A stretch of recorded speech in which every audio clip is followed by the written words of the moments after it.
Over the next 30 days, I'm going to be learning to cook. On day 30, I'll be cooking a 3-course meal for my family. And right now, my cooking repertoire features mostly just scrambled eggs, so I've got a lot of work ahead of me. I decided to start this challenge off on a sweet note by cooking up some energy balls, which is funny because it's not exactly cooking, but I'm fine with whatever. Plus, they're no-bake energy balls.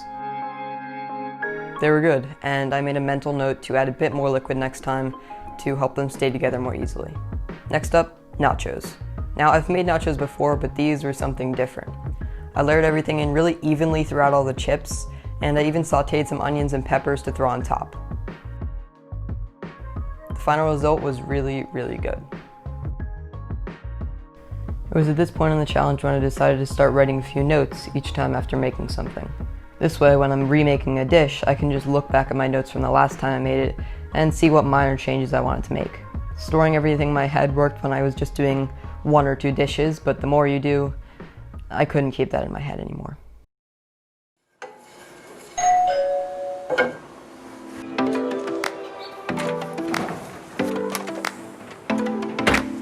So I just received this book, which is called Salt, Fat, Acid, Heat. This should be a big help in the challenge since my general cooking knowledge just isn't very good. I'm gonna go sit down and read it, but until then, on to the next dish. By day 14, I had begun to hit my stride. I helped my dad with some mac and cheese for dinner and made some chocolate fudge for dessert.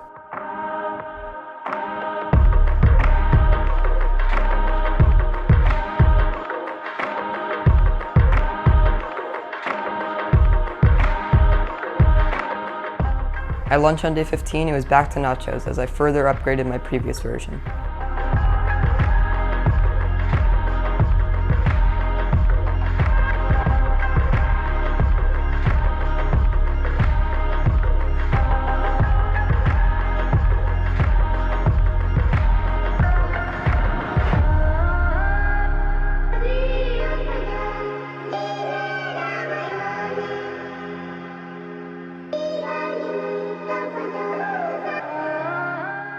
It was even better than the first time, and everyone in my family seemed to really enjoy it.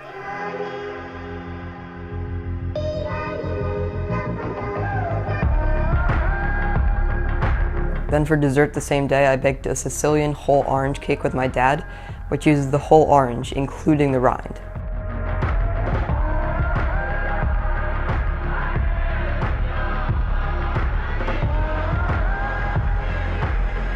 Despite the somewhat rindy taste, it was really, really good and definitely something I'll be making again. The next day, I made a Mexican rice dish, which I'd actually made a few times before the challenge.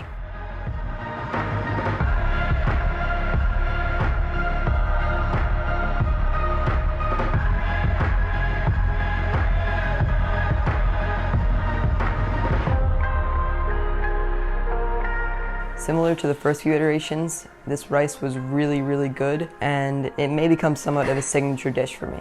Each time I make it, I get a little bit more daring in straying away from the recipe and experimenting on my own.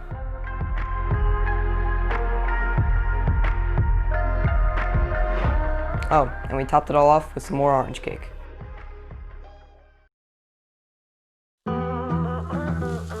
So throughout this whole month, I've been making a lot of scrambled eggs, which are fun because they're easy to make and they're easy to experiment with.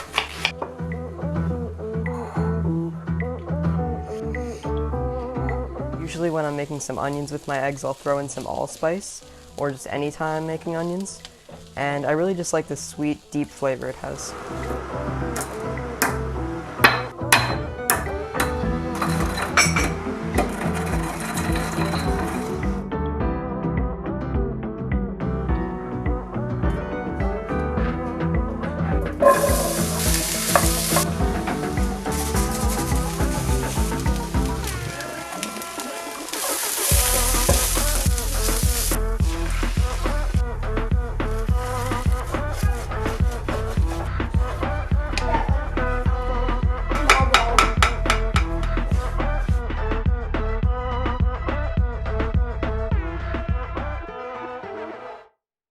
Okay, back to salt, fat, acid, heat now.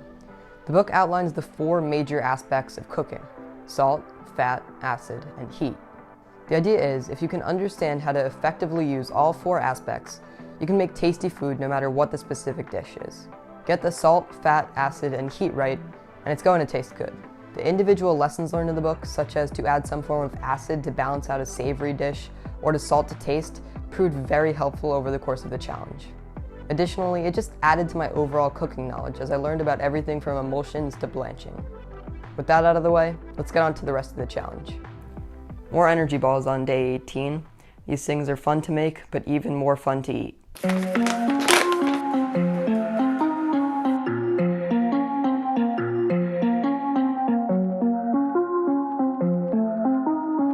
On day 21, I made some fudge for a friend, but just because I'm not eating it doesn't mean I can't still lick the spoon. As the challenge neared to the end, I worked with my mom to make some meatless meatballs with a coconut turmeric sauce.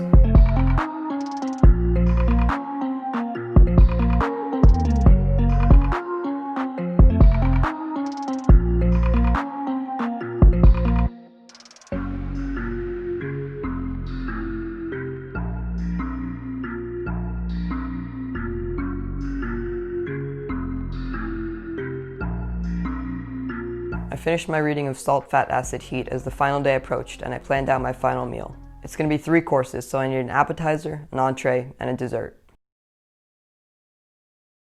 So today is day 30, which means that tonight I'm going to be making a 3-course meal for my family for dinner. So I'm feeling pretty good about it. I feel like my cooking skills have definitely come a long way. I really just wasn't much of a chef at the beginning, and not that I am now, but I've definitely made a lot of improvements. But one thing that I'm a little bit concerned about is that I want to be cooking things tonight that I'm fairly familiar with at least, but I haven't really made too many appetizer kind of things, and so I'm not exactly sure what I'm going to do for that. So I think I'm going to consult with Salt, Fat, Acid, Heat, look at some of those recipes, see if there's anything in there that seems good.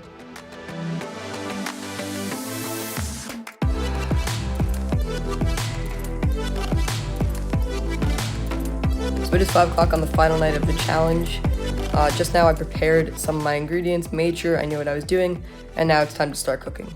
My plan is to go in backwards order for when I'm going to be preparing these things, because the dessert takes the longest because it has to chill in the fridge.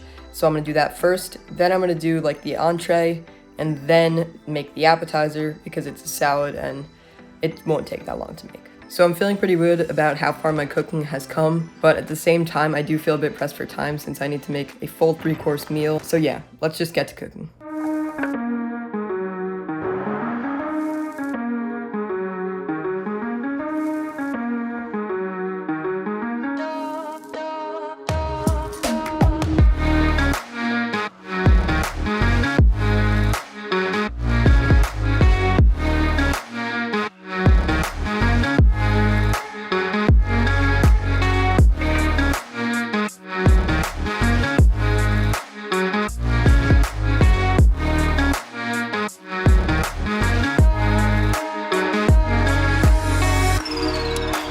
So it is now 6:20 and I started cooking at 5 o'clock. I'm feeling pretty good in terms of time. I've done pretty well. Right now I'm finishing up with the salad and the rice, and the dessert is already just chilling in the fridge, and I think that's basically done. So yeah.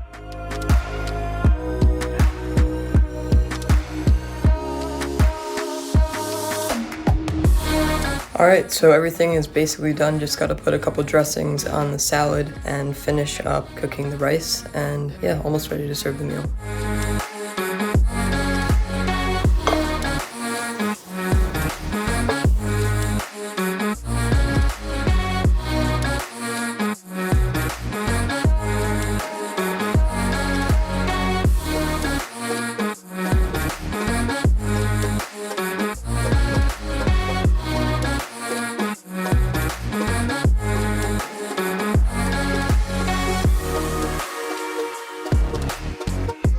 So the 30 days are over, and it's safe to say this was a really fun challenge. At the beginning of the month, I thought I'd maybe make something every few days, but by the end, I was making stuff basically every single day. I just really enjoyed it. And apart from that, I got a lot better at cooking. At the beginning, like I said, scrambled eggs was basically the only thing I knew how to make, and now I've got a pretty nice repertoire of dishes up my sleeve.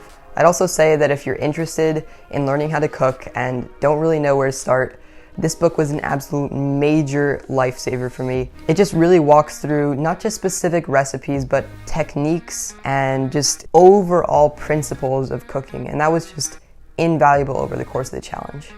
Additionally, I want to thank you all so much for 1,000 subscribers, which is honestly just crazy. At the beginning of starting my YouTube channel in January of 2018, 1,000 subscribers was like my ultimate goal, because that was when Sam reached 1,000, around there.